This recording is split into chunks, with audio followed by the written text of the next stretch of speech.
నాగమ్మ పంతులు గారిని పిలిపించి కేశవ వెన్నెలకి ముహూర్తాలు పెట్టిస్తూ ఉంటే పంతులు గారు అయితే వెన్నెల జాతకం అడుగుతూ ఉంటారు. అప్పుడు నాగమ్మ అయితే వాళ్ళ ఆయనతో మీ చెల్లెలి కూతురు జాతకం మీకు తెలుసా అంటే, నిన్ను పెళ్లి చేసుకున్న తర్వాత నా పుట్టినరోజే నేను మర్చిపోయాను, నాకు చెల్లెలి పుట్టినరోజు ఎలా గుర్తుంటుంది నాకు అనేసి అతను చెప్పేసరికి చాలా సీరియస్ అవుతూ ఉంటుంది. నాగమ్మ అయితే ఇక వెంటనే ఆ పంతుల ముందు ఏమీ అనలేక మౌనంగా నీకైనా తెలుసా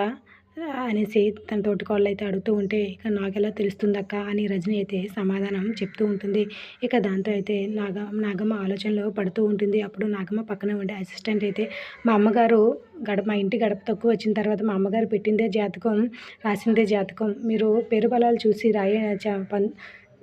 పేరు బలాలు చూసి ముహూర్తాలు పెట్టండి పంతులు గారు అనేసరికి, ఇక ఆ మాట విన్న నాగమ్మ అయితే మంచి మాట చెప్పవు నువ్వు, అలాగే పెరుబలాలు చూసి పెట్టండి పంతులు గారు అనేసి నాగమ్మ కూడా చెప్పడంతో సరేనమ్మా అనేసి కేశవ వెన్నెల ఇద్దరు పేర్ల మీద ఇక పంతులు గారు అయితే ముహూర్తాలు చూస్తూ ఉంటాడు. మరొక పక్క కేశవ అయితే ఇక టెర్రస్ మీదకి వెళ్ళి టెన్షన్గా అటు ఇటు చూస్తూ వెన్నెల ఎప్పుడు వస్తుందా అని చూస్తూ ఉంటాడు. ఇక పంతులు గారి ముహూర్తం పెట్టిన తర్వాత ఈ నెలలో మీ ఇద్దరు పేర్ల మీద 3 ముహూర్తాలు ఉన్నాయమ్మా, అదంతా రాసి పెట్టాను చూడండి అనేసి పేపర్ రాసిచ్చి ఇక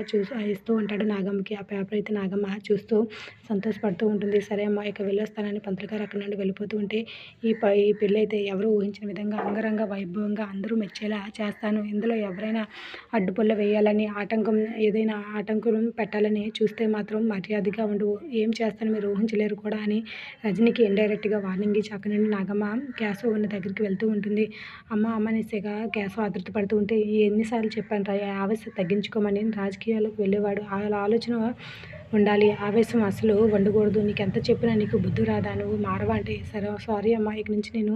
ఆవేశపడనులే అని చెప్తూ ఉంటే, సరే నీకు వెన్నెలకి ముహూర్తాలు పెట్టించాను ఇవిగో అని చెప్పి ఇక ముహూర్త పేపర్ అయితే ఇచ్చేసరికి మళ్ళీ కేశవ అయితే ఆతృగా తీసుకుని, నువ్వు నాకు తెలుసమ్మా నువ్వు మంచి అమ్మవి, నువ్వు ఎప్పుడు నా కోసం ఆలోచిస్తావు, నువ్వు గొప్పగా ఆలోచిస్తావు అమ్మ అనేసి ఆతృతగా పెళ్లి ముహూర్తం చూస్తూ ఉంటే, వీడు మారడు అన్నట్టు నాగమ్మ ఒక ఎక్స్ప్రెషన్